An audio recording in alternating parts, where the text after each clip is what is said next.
UP में और दिल्ली में तनातनी चल रही है। तो कई विशेषज्ञों का मानना ये है कि दिल्ली जानबूझ के उन लोगों को टारगेट कर रही है जो योगी जी के करीब हैं। नमस्कार, मैं सुष्मिता मिश्रा। आप देखना शुरू कर चुके हैं 4 PM न्यूज नेटवर्क। हाल ही में एनसीईआरटी की कक्षा 8 की नई किताब में न्यायपालिका में भ्रष्टाचार का नाम एक अध्याय में शामिल किया गया, जिसके बाद बड़ा विवाद खड़ा हो गया। इस अध्याय को लेकर न्यायपालिका की छवि पर सवाल उठने लगे और मामला इतना बढ़ा कि सुप्रीम कोर्ट के मुख्य न्यायाधीश ने खुद इस पर संज्ञान लेने की बात कही। इसके बाद एनसीईआरटी ने सफाई देते हुए कहा कि यह सामग्री अनजाने में शामिल की गई और किताब की बिक्री पर रोक लगा दी गई है। इस पूरे घटनाक्रम ने सरकार, शिक्षा व्यवस्था और संस्थाओं की गरिमा पर नई बहस छेड़ दी है। आज इन्हीं सब मुद्दों पर चर्चा करेंगे वरिष्ठ पत्रकार केपी मलिक सर के साथ। बहुत बहुत स्वागत है केपी सर आपका। हाँ सुष्मिता जी, धन्यवाद आपका भी और आपके प्यारे दर्शकों का भी बहुत बहुत धन्यवाद। जी सर। सर, आपने सुना होगा कि सुप्रीम कोर्ट ने गुरुवार को एनसीईआरटी की कक्षा 8 की सोशल साइंस की किताब में न्यायपालिका में भ्रष्टाचार से जुड़े चैप्टर पर सुनवाई की। कोर्ट ने विवादित किताब पर कंप्लीट बैन लगाते हुए इसकी छपाई और वितरण पर पूरी तरह से रोक लगा दिया है। इस पर क्या कहेंगे सर आप? देखिए सुष्मिता, जिस तरह का ये मामला कोर्ट में आया है, ये कोई पहला मामला नहीं है। इस तरह के मामले पहले भी कई आए हैं और कई सारे चैप्टर हटाए गए हैं, उनमें संशोधन किया गया है। लेकिन इस प्रकार की लापरवाही होना, इतने बड़े लेवल पे लापरवाही होना जताता है कि सरकार कहीं न कहीं कुछ इस तरह की चीजें डालना चाह रही है जो कहीं न कहीं उनके या पार्टी के हितों में या उनके लोगों में हितों में कुछ सहायता करती हुई नजर आए। लेकिन आप बिल्कुल जो है उल्टा ही कर दें हर चीज को और बिल्कुल ही जो है आप कोर्ट में जाके बोलने लगे नहीं हमें हमें पता ही नहीं चला, हमारी बिना जानकारी के ही छप गई। कैसे हो सकता है? कई जगह किताब की स्क्रीनिंग होती है, कई जगह पढ़ा जाता है, छपाई से पहले किताब वहां प्रिंटिंग में जाती है, उससे पहले कई उस पर जानकारियां होती है, तथ्यों को जांचा परखा जाता है।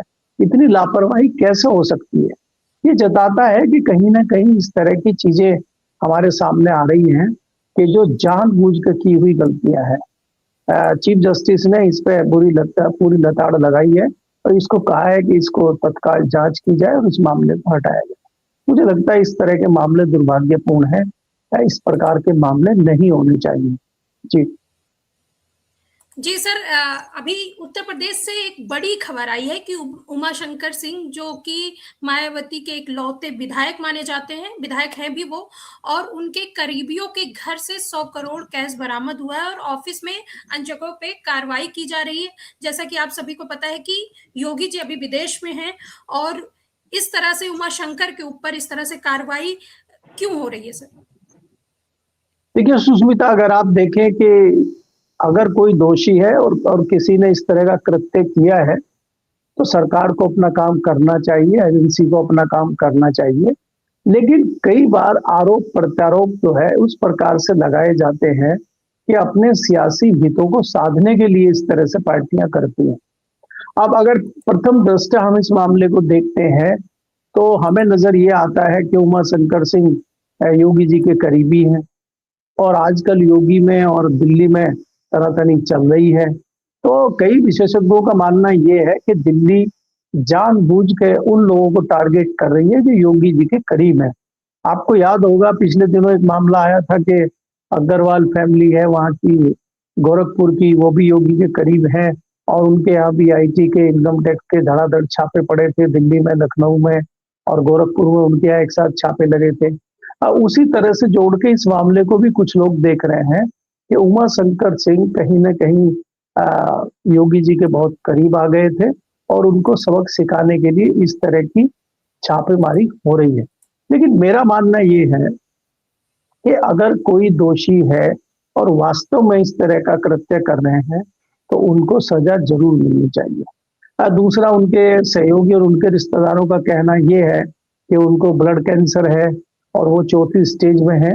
हाँ, मानवता के आधार पर थोड़ा समय को आगे पीछे किया जा सकता है, लेकिन बीमारी का मतलब ये नहीं है कि आप उनको छोड़ ही देंगे। और इस तरह के मामलों में ये राजनीति होती है।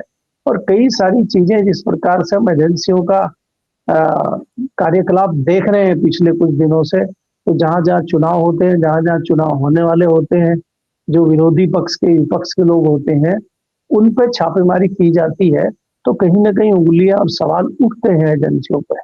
तो एजेंसियां इस तरह से चीजें कर रही हैं, तो हम साफ तौर पे ये भी नहीं कह सकते कि एजेंसी किस तौर पे काम कर रही है, क्या वास्तव में इस तरह की चीज है या कोई राजनीतिक प्रेशर बनाने के लिए उनके ऊपर इस तरह की छापेमारी हो रही है, या उनको ये कहा जा रहा है कि आप जो है पाला बदल लीजिए। बहुत सारी चीजें हैं, तो ये एक जांच का विषय है, और एजेंसी अगर जांच कर रही है तो उसका रिजल्ट कुछ दिनों में आ जाएगा।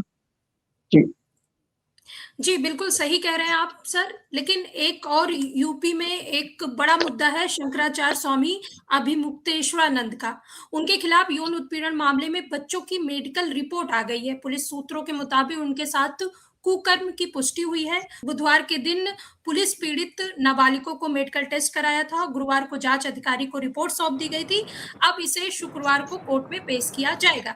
इधर पीड़ित जो है उसने मीडिया के सामने आकर आज तक को दिया एक इंटरव्यू में दावा किया है कि मैं अध्ययन के लिए गया था, तभी मेरा शोषण किया गया। हमारे साथ और भी बच्चे थे, उनका भी शोषण हुआ है। तो क्या कहेंगे सर इस पर?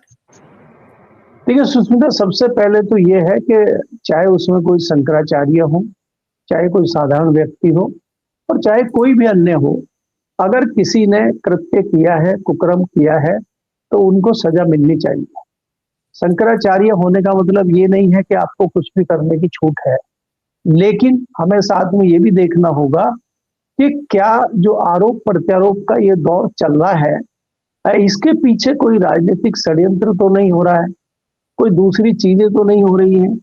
मामला माननीय अदालत में है, अदालत इस पर संज्ञान ले रही है, पुलिस अपना काम कर रही है, और शंकराचार्य जी भी अब लगातार अपनी सफाई दे रहे हैं। उनका कहना यह है कि जब हमने कोई ऐसा कृत्य किया ही नहीं है और लोग कह रहे हैं कि हमारे पास सीडी है, तथ्य है, तो कैमरा तो वही चित्र फिल्मा सकता है ना, जो कहीं कुछ हुआ हो तो उन्हीं को रिकॉर्ड कर सकता है। कैमरा चीजों को बना तो नहीं सकता है। उन्होंने ये बात कही है, तो वो बहुत कॉन्फिडेंट नजर आते हैं। लेकिन जिस प्रकार से रिपोर्ट आई है कि कोई रिपोर्ट भी बिना किसी चीज के हो नहीं जाएगी और बिना तथ्य सामने आ ही नहीं जाएंगे। जो अभी आप कह रहे हैं कि बुधवार को रिपोर्ट आई है, अगर कोई रिपोर्ट आ गई है, कुछ साक्ष्य मिले हैं, तो इसमें दूध का दूध पानी होना चाहिए और इसकी जांच कंप्लीट तरीके से होनी चाहिए। और अगर शंकराचार्य दोषी हैं तो वो जेल जाए, और अगर वो निर्दोष हैं और जो लोग उनके ऊपर आक्षेप लगा रहे हैं उनकी भी जांच हो और उनकी वही सजा मिलनी चाहिए। जो लोग इसके पीछे खड़े हुए हैं, शंकराचार्य जी ने जैसे जिस प्रकार के सवाल उठाए हैं कि जो वो बालक हैं, उन बालकों के जो परिवार हैं, उनके जो अभिभावक हैं, वो सामने नहीं आ रहे हैं। वो किन के बालक हैं, ये जो सामने लेके आए हैं, ये कौन है, ये किस लिए लेके आए, इनका क्या मोटो है, क्या लेना देना है। तो बहुत सारी चीजें इसके पीछे है, और वास्तव में क्या कोई षड्यंत्र हो रहा है या सच्चाई है या घटना वास्तव में हुई है, ये गहन जांच का विषय है। तो इस पर जांच एजेंसी भी कर रही है, पुलिस भी कर रही है, कोर्ट के संज्ञान में सारी चीजें हो रही है। लेकिन हमें लगता है, अगर हम दूसरे परिप्रेक्ष्य में इस चीज को देखें, कि जिस प्रकार से सियासत और हमारा धर्म और हमारे साधु संत इसमें घुस गए हैं, ये जो एक इस तरह का माहौल प्रदेश में बन गया है, ये बहुत दुर्भाग्यपूर्ण है।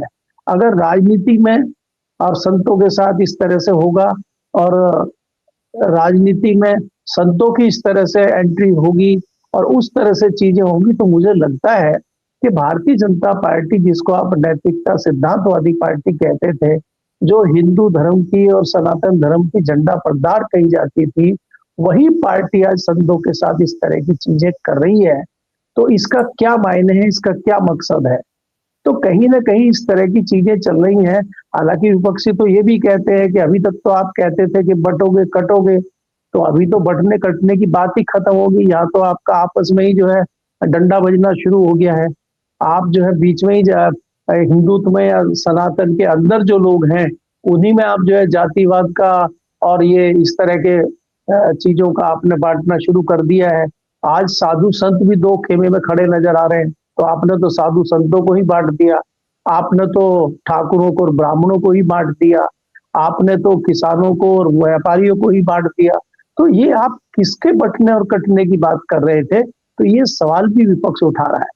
लेकिन अंत में यही है सुष्मिता कि ये जो दिल्ली और लखनऊ की लड़ाई चल रही है, इसमें कहीं ना कहीं भारतीय जनता पार्टी भी मुझे फंसी हुई नजर आ रही है। देखिए, आप ये देखेंगे कि शंकराचार्य जी का जो मामला चल रहा है, ये जो स्नान हुआ था प्रयागराज में, उस समय से जब ये विवाद शुरू हुआ तो तब तो कोई सामने नहीं आया, और उसके महीनों के बाद सामने आए, डिप्टी सीएम आए, वो बटुक ब्राह्मणों को अपने घर पे बुला के सम्मान कर रहे हैं, वो जताना चाह रहे हैं कि हम शंकराचार्य जी के साथ खड़े हैं। दूसरे जो डिप्टी सीएम है वो बता रहे हैं कि शंकराचार्य भगवान हैं, और जो मेन मुख्यमंत्री हैं वो कह रहे हैं कि ये काल नेमी है। तो ये जताता है कि भारतीय जनता पार्टी के अंदर भी दो खेमे बन गए हैं और भारतीय जनता पार्टी भी बटी हुई है। तो खाली संत समाज या खाली हिंदू धर्म या खाली सनातनी या खाली जातियां ही नहीं बटी हुई है, या तो भारतीय जनता पार्टी बटी हुई नजर आती है। और भारतीय जनता पार्टी सियासी तौर पे अपना नफा नुकसान देखते हुए इस तरह की चीजें कर रही है। तो क्या आने वाले 2027 के चुनाव में भारतीय जनता पार्टी को कोई बड़ा लाभ इससे होगा या भारतीय जनता पार्टी को बड़ा नुकसान इससे होगा? ये भी देखने वाली बात है, क्योंकि ये कहीं ना कहीं कोई रणनीति, चुनावी रणनीति तो है, या कोई निजी मामला अगर ये है, योगी और शंकराचार्य जी का कोई निजी मामला है, तो इसमें पार्टी का अगर इतना बड़ा नुकसान हो रहा है तो भारतीय जनता पार्टी के जो दूसरे बड़े नेता हैं, जो केंद्र के बड़े नेता हैं, वो क्यों नहीं बोल रहे? भारतीय जनता पार्टी चुप्पी साधे क्यों बैठी है? तो कई सवाल भारतीय जनता पार्टी के ऊपर भी यहाँ खड़े हो रहे हैं। और भारतीय जनता पार्टी उत्तर प्रदेश जैसे राज्य में, जो महत्वपूर्ण राज्य है भारत की राजनीति में, 80 लोकसभा सीटें जहां से आती हैं, केंद्र की सरकार जिसके कंधों पर टिकी हुई है, आज भारतीय जनता पार्टी उत्तर प्रदेश में कमजोर स्थिति में है। तो क्या भारतीय जनता पार्टी इस स्थिति को और कमजोर करना चाहती है, या इसको मजबूत करने के लिए ये कोई रणनीति भारतीय जनता पार्टी की है? इसका विश्लेषण करना बहुत जरूरी है, और इसके लिए हमें देखना होगा कि भारतीय जनता पार्टी का अगला मूव क्या होता है। जी सर, आपको पता ही होगा कि पीएम मोदी इजराइल गए हुए हैं और इजराइल की संसद में पीएम मोदी के संबोधन के दौरान विपक्ष ने वॉकआउट कर दिया। तो ये वॉकआउट कैसे देखते हैं आप? क्या विदेश नीति भी अब घरेलू राजनीति से प्रभावित हो रही है? देखो सुष्मिता, अगर आप देखते हैं जो प्रधानमंत्री की इजराइल यात्रा है, ये यात्रा एकाएक यात्रा हुई है और इसकी जानकारी सरकार ने भारत के नागरिकों को नहीं दी, जो उनका अधिकार है। प्रधानमंत्री ने एक दिन पहले उनकी सरकार ने जानकारी दी है कि प्रधानमंत्री जी इजराइल जा रहे हैं, जबकि इजराइल के प्रधानमंत्री ने हफ्तों पहले इस बात की घोषणा कर दी थी कि भारत के प्रधानमंत्री इजराइल आ रहे हैं और वो इजराइल की संसद को संबोधित करेंगे।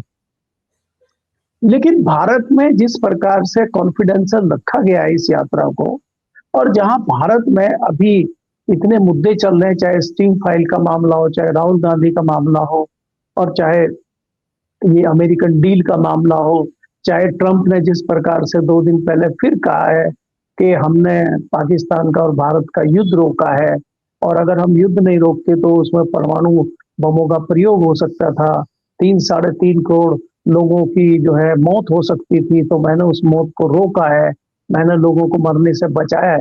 तो वो जो अपना ढोल पीट रहे हैं और सैकड़ों बार इस तरह की बातें वो कह चुके हैं, तो हमारी सरकार, हमारे प्रधानमंत्री उस पर अपना मुंह क्यों नहीं खोलते?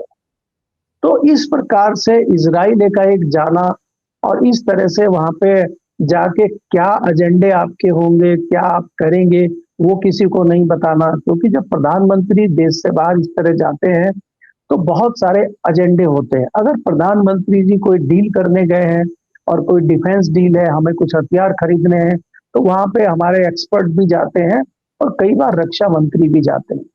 तो मेरी जानकारी तो ये है कि रक्षा मंत्री गए नहीं है, कोई प्रतिनिधिमंडल रक्षा विशेषज्ञों का गया है, ये भी जानकारी सरकार ने नहीं दी है। दूसरा, जब आप दूसरे देश में जाते हैं तो आपके कई व्यापारिक समझौते होते हैं, तो क्या कोई व्यापारी प्रतिनिधिमंडल प्रधानमंत्री के साथ गया है, ये भी हमारी जानकारी नहीं है। दूसरा, अगर हमारे को रक्षा समझौते होते हैं तो जो हमारे राष्ट्रीय सुरक्षा सलाहकार होते हैं और अजीत डोभाल है, वो आपके साथ गए हैं क्या, इसकी भी कोई जानकारी नहीं। दूसरा, अगर आप कोई विदेश नीति की बात करने गए हैं तो क्या विदेश मंत्री आपके साथ गए हैं क्या, इस तरह की भी जानकारी सरकार ने अभी तक नहीं दी है कि इस यात्रा का प्रायोजन क्या है, प्रधानमंत्री जी किस लिए गए हैं। जो विपक्ष शंका कर रहा है और जो दूसरे लोग सवाल पूछ रहे हैं कि कहीं ना कहीं ट्रंप का जिस प्रकार से दबाव है, उस दबाव को कम करने के लिए इजराइल गए हैं क्या, तो बहुत सारे सवाल इस यात्रा पे खड़े हो रहे हैं। तो इसलिए किस लिए गए हैं, क्या मामला है, मुझे लगता है ये बात को सामने आने में अभी समय लगेगा। अभी बहुत ज्यादा जानकारी इस बात की नहीं है। प्रधानमंत्री भारत की संसद का सामना नहीं कर पाए एक हफ्ता, और वो सदन गए ही नहीं, और वहां विपक्ष ने इनको यहाँ अंदर नहीं आने दिया, और वहां जो इजराइल की संसद में जब भाषण दे रहे हैं तो वहां विपक्ष वॉकआउट कर जाता है। तो ये जताता है कि प्रधानमंत्री कितने दबाव में काम कर रहे हैं, और प्रधानमंत्री के या खिलाफ जो आवाजें उठ रही हैं, जो खिलाफ चीजें आ रही हैं, वो उनको बैलेंस करने में अभी मुझे लग रहा है कि नाकामयाब होते हुए दिख रहे हैं। अब उसमें उस अपनी रणनीति में कब तक कामयाब होंगे, कितना कामयाब होंगे, ये आने वाला समय बताएगा। जी, बहुत बहुत धन्यवाद सर, बहुत अच्छी जानकारी दी आपने।